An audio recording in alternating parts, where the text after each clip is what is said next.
cerita sikit tentang Krisha, macam ramai juga tak expect dia terkeluar. This vote by, like I said, you know, majority jury. So apa kekurangan Krisha pada malam ini sehingga menyebabkan dia tersingkir? Macam what Hetty said lah, dia banyak benda dia drop dari segi technical feel. So both, three of us agree, but vote by two juries yang bagi makanan dia paling rendah. So 1+2, neither saya siapa bla bla bla bla, so equal to yang menang dua lah, majority juries. So adakah tu asal lagu Hanya Rindu tu is too big for her? Yes. Dia tak sihat ke? Ha? Dia tak sihat. Kalau dia sihat? Tak sihat.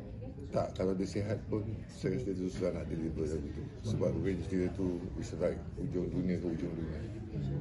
Range tu besar. So bila nak stringkan dia tu, dia akan dapat yang paling rendah. Itu yang paling susah bila dapat rendah tu. Sebab range dia macam ni. Dan kalau naikkan kita tak sampai, kena turun. So bila turun tu, dekat verse tu dia akan hadapi banyak kesusahan. And then bila dekat lepas habis verse, dia tak berhenti tau benda ni. So bila tak berhenti menyanyi, kalau ikut original artis apa, Masha je. Masha dia, of course dia ada range yang besar, ya. But dia bright tau. Sebab kita dah turunkan key dia a bit very dark. So very dark is difficult to sing. So dia banyak nafas yang kurang cukup. Bila kurang cukup, automatic pitch akan turun. Itu pun saya menukar banyak formata, banyak pause supaya dia boleh ambil nafas. So lagu tu berat tau. Lagu tu berat. Ramai sikit pasal Nubahan ni.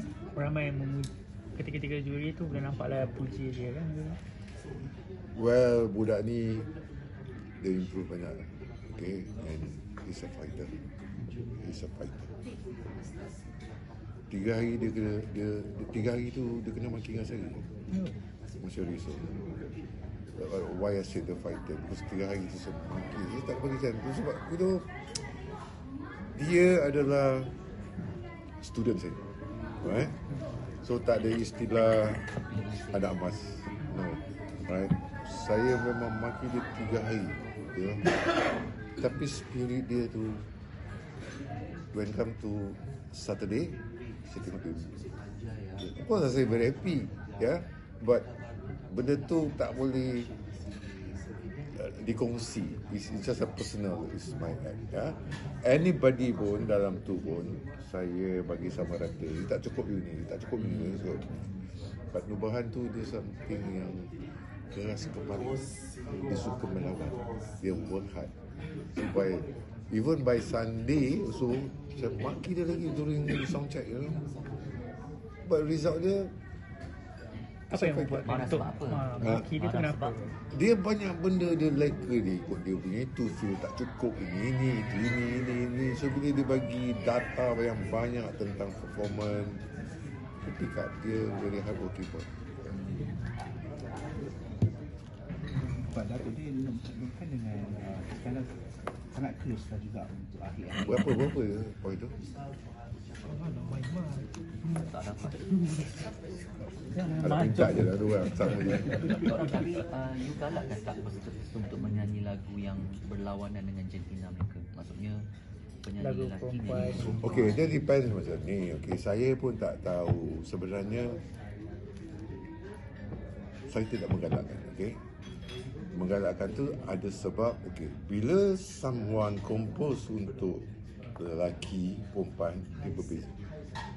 Dia punya feel dia berbeza untuk lagu perempuan. Sometimes kita boleh dengar, oh ni lagu lelaki, ya, oh ni lagu perempuan. Okay, air kosan ni mengalir bintang. So perempuan nyanyi tengok apa bunyi dia, right? That's what I'm trying to say. Memang saya tak galakkan, but sometimes benda tu terlepas disebabkan mungkin dah kurang faham keadaan. Ya, sebab benda tu nampak kecil, right? Bila saya kata bagi contoh lagu Akhir Kurusan ni suruh perempuan nyanyi. Purnama mengapa kau suruh lelaki-lelaki nyanyi?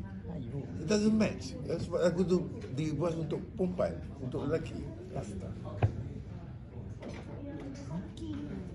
Okay, thank you very much. Kita makan. Makan